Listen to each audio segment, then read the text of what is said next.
Bonjour à tous et à toutes, chers adhérents de BHC. Yaakov Avinu revient de Haran, de Lavan. Il va rencontrer son frère et il lui envoie des émissaires pour lui dire, voilà, écoute, j'ai habité avec Lavan et maintenant je suis revenu. Ça, Esav le sait déjà que Yaakov habitait chez Lavan. Rashi nous dit, non, il a voulu lui dire Garti, j'ai habité, en hébreu c'est Garti. Garti, c'est les mêmes lettres que Tariag.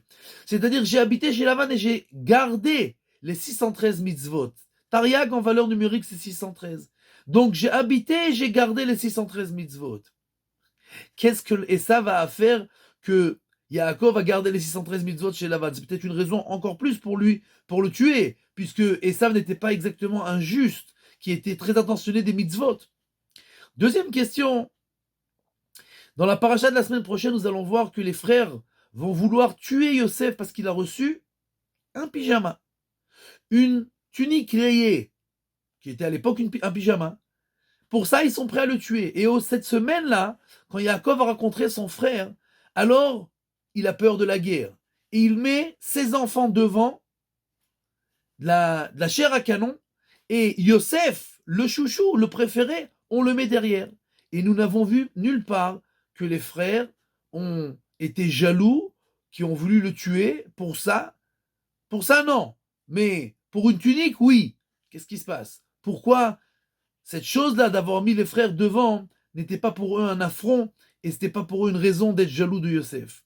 Et la réponse est que Yaakov n'a pas peur de Esav. Yaakov est très fort et puissant. Ses enfants sont tous des puissants. La semaine prochaine, deux de ses enfants vont décimer toute la ville de Sichem. Pourquoi? Parce qu'ils ont violé leur sœur. Donc il n'a pas peur d'un point de vue physique de Esav, mais il a peur de son influence néfaste. Et pour cela, il lui dit, écoute, j'ai habité et cohabité avec Lavan qui est un pire mécréant que toi. Et pourtant, j'ai gardé les 613 mitzvot. Alors n'essaye même pas d'essayer de m'influencer. Et de même, il dit à ses enfants, les grands, voilà, je vous mets devant parce que je n'ai pas peur pour vous, je sais que vous êtes plus forts, vous êtes déjà plus construit que Yosef qui est encore jeune, et que j'ai peur pour lui parce qu'il est encore influençable. Donc les frères ne sont pas jaloux à l'envers de cela. Ils savent que pour eux c'est une marque d'appréciation qu'ils sont plus forts que Yosef. Et de là, nous devons apprendre à quel point faire attention à nos enfants, de les éloigner de mauvaises influences, puisque les influences, c'est pas en une seconde, c'est pas en une fois, c'est pas en un jour, on ne peut pas voir ça, mais avec le temps, ça rentre et ça influence. Et même Yaakov a dû s'éloigner de son frère. Et il lui dit, je viens déjà, j'arrive, avance. Et alors il va habiter autre part pour ne pas que, malheureusement, son frère ne l'influence d'une manière néfaste. Et c'est pour ça qu'il a réussi dans son éducation des enfants. Et si on ne fait pas attention à cela, le premier jour, peut-être qu'on ne verra pas l'influence, mais à la fin, quand ça explose, c'est déjà trop tard.